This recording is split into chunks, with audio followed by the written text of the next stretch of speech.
อย่าตัวพ่อใหญ่ทลาขอร้องเถิดนะอย่ามาทำลายหัวใจได้โปรดเถิดนะคิดว่าสงสารพ่อใหญ่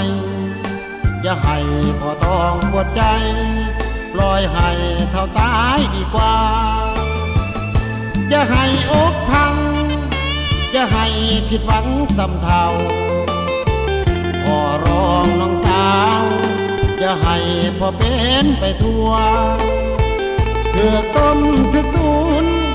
จนว่าเสียสูญหมดตัวขอร้องเถิดน้องทุนหัวอย่ามาวางตัวพ่อใหญ่ท่านหักกะหักอย่ามาหักอกผู้เฒ่าเมื่อวานเมื่อเว้าเปิดทางเพื่อหวังทำลายพอใจทะลำหักจนปักจมงมงายแล้วย่านน้องนั้นทำลายก็สงสารใจใจของผู้เฒ่าขอร้องได้บอกให้รู้ต้นคอทลาอย่าให้น้ำตาของพ่อมันไหลบ่เศร้าขอความสงสารอย่าทรมานผู้เฒ่า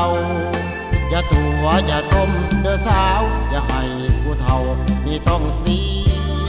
ยคน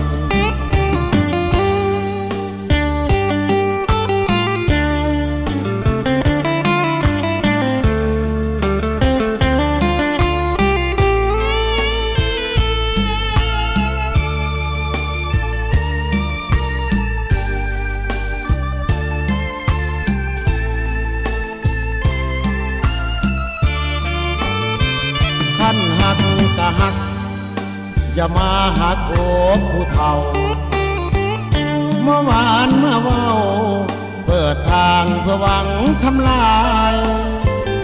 พอใจทะลำหักจนปักจมงมงายแล้วย่านน้องนั้นทำลายบ่สงสารใจใจของผู้เฒ่าขอร้องได้บอก